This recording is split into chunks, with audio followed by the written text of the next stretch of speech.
Animal తర్వాత Bobby Deol life గురించి తెలిసిందే.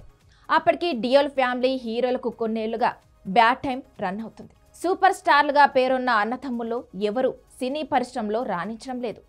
ఎవరికి సరైన అవకాశాలు లేవు. సన్నీ డియోల్ లాంటి పెద్ద హీరో కూడా ఖాళీ. Bobby Deol career almost close అయిపోయింది. ఇక అతడు తిరిగి వస్తాడా అనుకుంటున్న సమయంలోనే అతడి లైఫ్ని మార్చేసింది ఒకే ఒక్క ఆఫర్. ఆ ఒక్క ఆఫర్ అతడి జీవితంలో గేమ్ చేంజర్.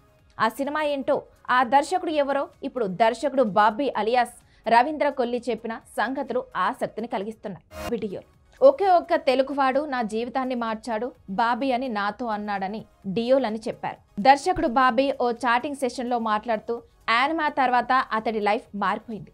టచ్ చేస్తేనే ఏడుస్తున్నాడు. నా లైఫ్ని నేను ఇలా ఊహించలేదు అన్నాడు నాతో. ఆల్మోస్ట్ 15 ఏళ్ళు ఇంట్లోనే కూర్చున్నాను. నా భార్య డబ్బులపై పడి బతికేశాను. ఒకసారి బాత్రూంలో ఉన్నప్పుడు నా కొడుకు అన్న మాట వినలేకపోయాను.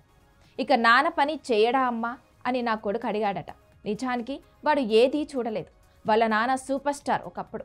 అప్పటికి వాడు కడుపులో కూడా లేడు. వాడికి ఏజ్ వచ్చేటప్పటికి వాళ్ళ నాన్న ఇంట్లో కూర్చున్నాడంటూ బాబీ డియోల్ గురించి చెప్పుకొచ్చాడు. నేను ఎందుకు బయటకు వెళ్ళలేకపోతున్నాను? అందరూ నిర్మాతల ఆఫీసులకు ఫోటోలు పంపేవాణ్ణి. బాబీ నువ్వు అద్భుతంగా కనిపిస్తున్నావు, సూపర్ అంటూనే ఎవరు అవకాశాలు ఇవ్వలేదు. మీ తెలుగోడు ఒకడు వచ్చి నా జీవితాన్ని మార్చాడు బాబీ అని చెప్పారు బాబీ డియోల్. ఇక బాబీ డియోల్ యానిమల్లో పాత్ర విషయంలో చూసీగా ఉన్నాడు. అప్పటికి అతడికి అడిగినంత ఇచ్చేందుకు సందీప్ వంగా టీం సిద్ధమైనా కూడా అతడు కిక్కు రాకపోతే ఆ పాత్రను చేయడు. అది కూడా అతడిలో ఉంది అని బాబీ తెలిపారు. సందీప్ రెడ్డి వంగాను చూస్తేనే బాబీ డియోల్ ఎమోషనల్ అయిపోతాడని అన్నారు.